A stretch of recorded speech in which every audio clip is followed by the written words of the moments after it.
Tuhan adalah gembalaku, takkan kekurangan aku. Dari yang terkasih di dalam Kristus, selamat pagi.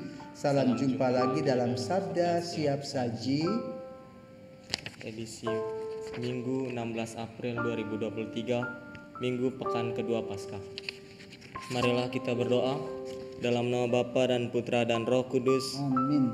Allah yang Maha Rahim, dalam perayaan pesta Paskah ini Engkau menyalakan iman umat yang dikuduskan bagimu. Tambahkanlah rahmat yang telah Engkau anugerahkan, agar kami semua semakin memahami betapa agung pembaptisan yang menyucikan kami, betapa luhur roh yang melahirkan kami kembali, dan betapa mulia darah yang menebus kami. Dengan pengantaraan Yesus Kristus Putramu, Tuhan kami, yang bersama dengan Dikau dalam persatuan Roh Kudus, hidup dan berkuasa Allah sepanjang segala masa. Amin.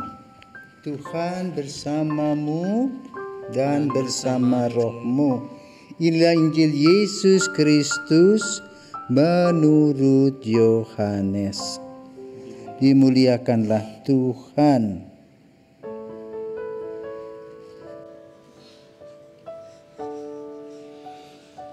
Setelah Yesus wafat disalib pada malam pertama sesudah Sabat, berkumpullah murid-murid Yesus di suatu tempat dengan pintu-pintu yang terkunci karena mereka takut kepada orang-orang Yahudi.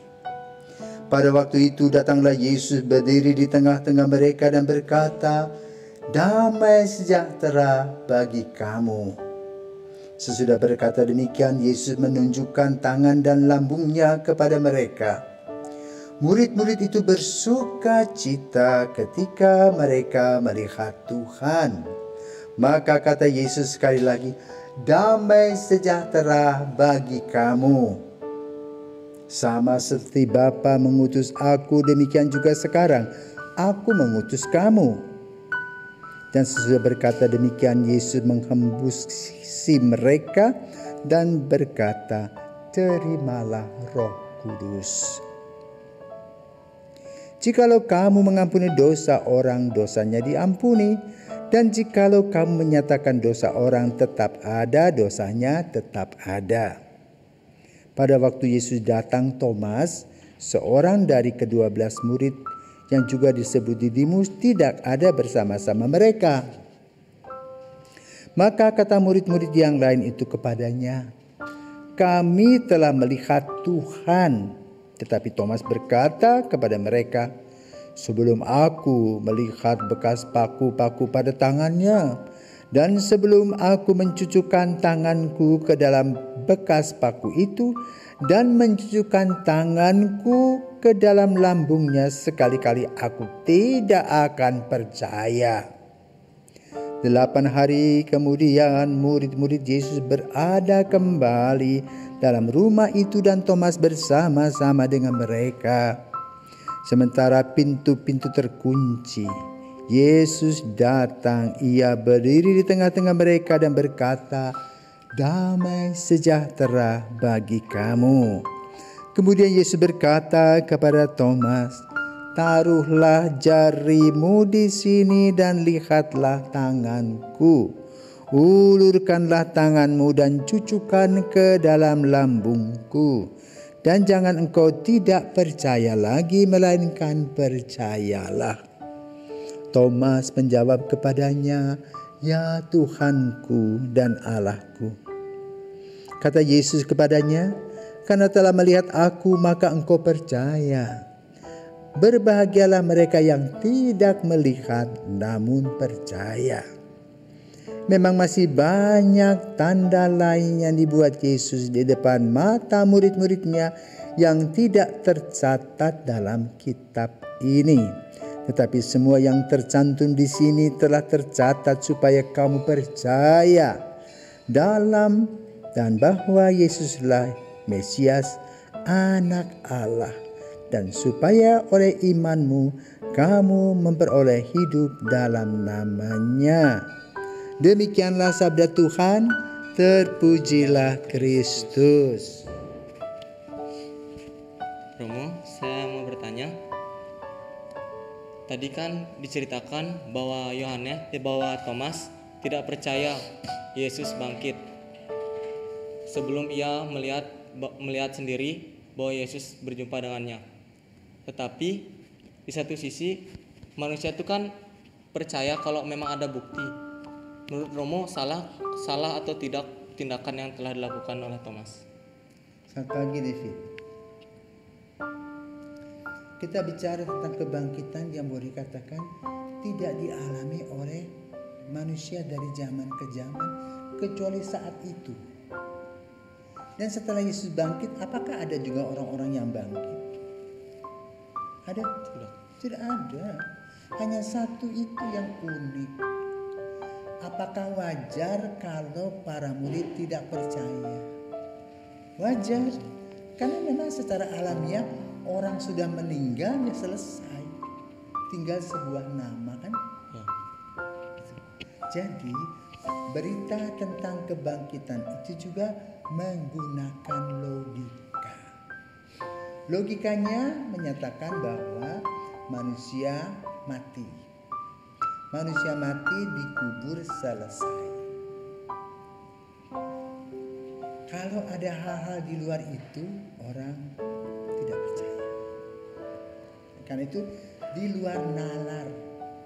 Ya. Karena itu kembali lagi kebangkitan itu menggunakan logika. Tetapi de facto itu dialami para murid. Karena itu Yesus dalam menguraikan dan memperlihatkan tentang kebangkitan bukan satu kali. Jedanya 40 hari setelah dia meninggal sampai kita memperingati Yesus naik ke surga. Ya, maka ada beberapa poin besar yang menyatakan Yesus itu bangkit. Satu, secara logika, Yesus adalah seorang tokoh legendaris yang disalibkan bersama dengan dua orang lainnya. Dan sebelum dia disalibkan, dia disiksa.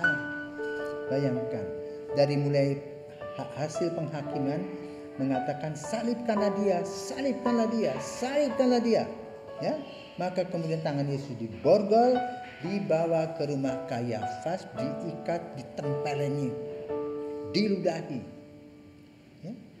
Lalu dimasukkan dalam rumah Kayafas. Sampai hari ini masih ada loh tempat itu. Jadi Yesus itu diikat kakinya, dimasukkan ke lubang, dibentur-bentur. Ya. Sudah itu kerek kembali, tarik. Ya. Sesudah itu apa terjadi? Di depan rumah Kayafas itu Yesus harus menginjak besi yang sudah dibakar. Jadi kakinya hangus. Ya. Sudah itu dia dipecut. Nah, dipecutnya itu dengan 5 besi yang berbentuk ujungnya segitiga. Prak. Tarik. Prak. Maka darah dan daging keluar. Setelah darah dan daging keluar, debu-debu masuk dan Yesus kena tetanus. Maka di dalam devosi doa jalan salib kita memperingati Yesus jatuh pertama kali karena setelah dia dipukul begitu, dia harus pikul kayu yang seberat 100 kg. Ya, sudah itu jatuh pertama kali, jatuh kedua kali, jatuh ketiga kali, dan kemudian disalibkan. Dan itu menjadi olok-olokan rakyat yang tidak mengerti. Para wanita hanya menangis saja. Para murid lari tunggang langgang. Ya, jadi tokoh legendaris ini disalibkan. Bahkan kemudian lambungnya ditusuk. Dan ketika Yesus mengatakan sudah selesai, alam pun berbicara. Dikatakan bagaimana tirai di bait Allah terbelah menjadi dua.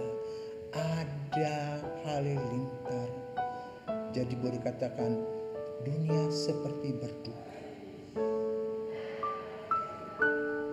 Ditusuk, dan muncrat airnya. Ya. Dari lambung itu mengenai mata Longinus, ya, seorang prajurit Romawi yang kemudian percaya dan dia mengatakan apa? Benar dia anak Allah. Sudah itu diturunkan dari salib, dipangku oleh Maria, dan kita mempunyai apa yang disebut dengan pieta. Maria hanya menangis. Lalu dikuburkan. Nah, Yesus dikuburkan itu bukan di lubang, tetapi di mausoleum. Artinya dalam sebuah gedung ada sebuah tempat seperti meja altar. Yesus dibaringkan di situ. Dan di kubur itu ada pintu dari batu. Ya. Nah, lalu kejadiannya kira-kira jam 2 jam 3, para wanita ini merasa gelisah. Karena secara tradisional sebagai orang Yahudi, orang yang meninggal harus dicuci bersih-bersih sebanyak 7 kali. Karena ada angka 7 dosa. Ya, yang mematikan itu maka dibersihkan dengan 7 kali. Tapi itu tidak ada kesempatan sehingga Yesus tidak dimandikan dan dibiarkan luka dan darahnya melekat dalam tubuhnya dan dibungkus dengan kain kafan. Maka kemudian kain kafan itu disinyalir yang sekarang di daerah Turin itu adalah kain kafan Yesus. Nah, waktu Maria ke sana, kain tergulung, Yesus tidak ada. Dia merana, menangis.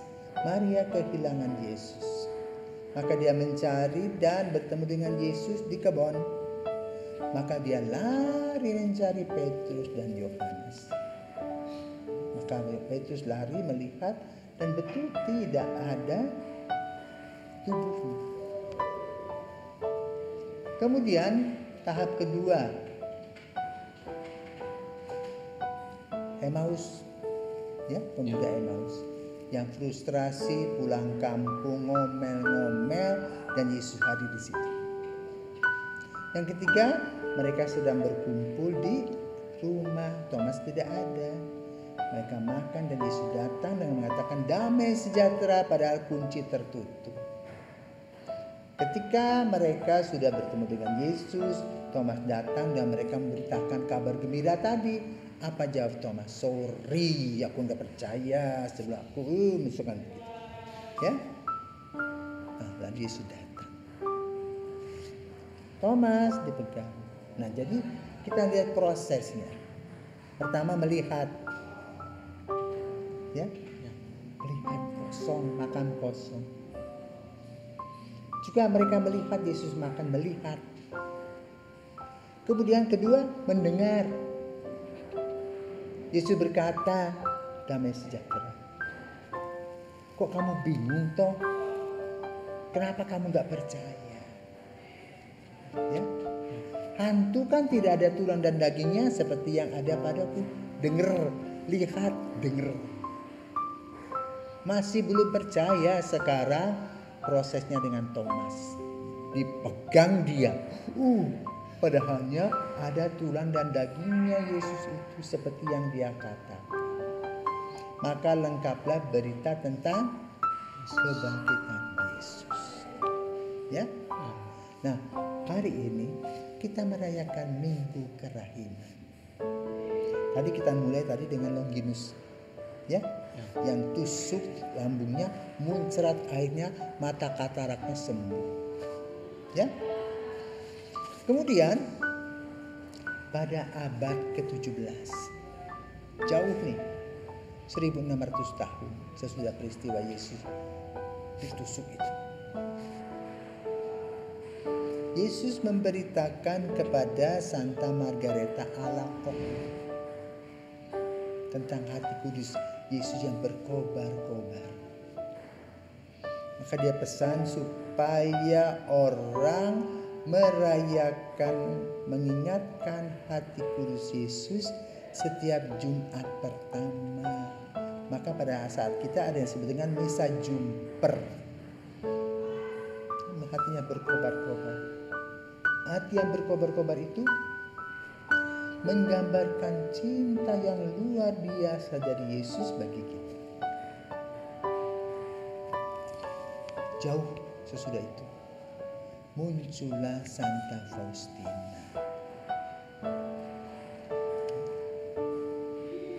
Jadi pada abad ke-20, pada Perang Dunia Pertama, Yesus menampakkan diri kepadanya dengan memancarkan dua warna, merah dan putih, dari lambungnya, ya, yang menyembuhkan Longinus itu. Dan karena Suster Faustina orang Polandia, maka disuruhlah dia berdoa koronka, itu bulir-bulir rosario yang berbeda dengan bulir-bulir rosario untuk Maria. Ini bulir-bulir rosario untuk Yesus yang dimulai dengan Bapa kami dulu, doa yang diajarkan Yesus, kemudian Salam Maria, doa dari Biblis, ketiga credo aku percaya dari gereja. Baru kemudian uraya-urayanya Bapa yang kekal ku persembahkan kepadamu tubuh dan darah Yesus Putramu yang terkasih, Tuhan kami Yesus Kristus, sebagai dosa kami, ya, demi apa? Demi kebangkitan, demi keselamatan dan demi sengsara Yesus yang pedih. Demi sengsara Yesus yang pedih, tunjukkanlah belas kasih-Mu pada kami dan seluruh dunia. Nah, itu. Jadi itu doa koronka. Nah, Santa Faustina kemudian menjadi santa karena dia melalui santa ini ada orang yang disembuhkan, ya. Dan kemudian Paus Yohanes Paulus II yang bertemu dengan Suster Faustina ketika dia menjadi imam muda, bahkan ketika dia suster sudah lanjut usia, dia bertemu sebagai kardinal, ya, uskup agung dari Polandia itu, ya. Nah, lalu Paus Yohanes Paulus II itulah yang menyatakan dalam gereja untuk memperingati peristiwa Thomas, ya, Longinus, Maria Margaret Alacoque dan Faustina hari Minggu sesudah Minggu Paskah, Minggu Putih menjadi Minggu Kerahiman.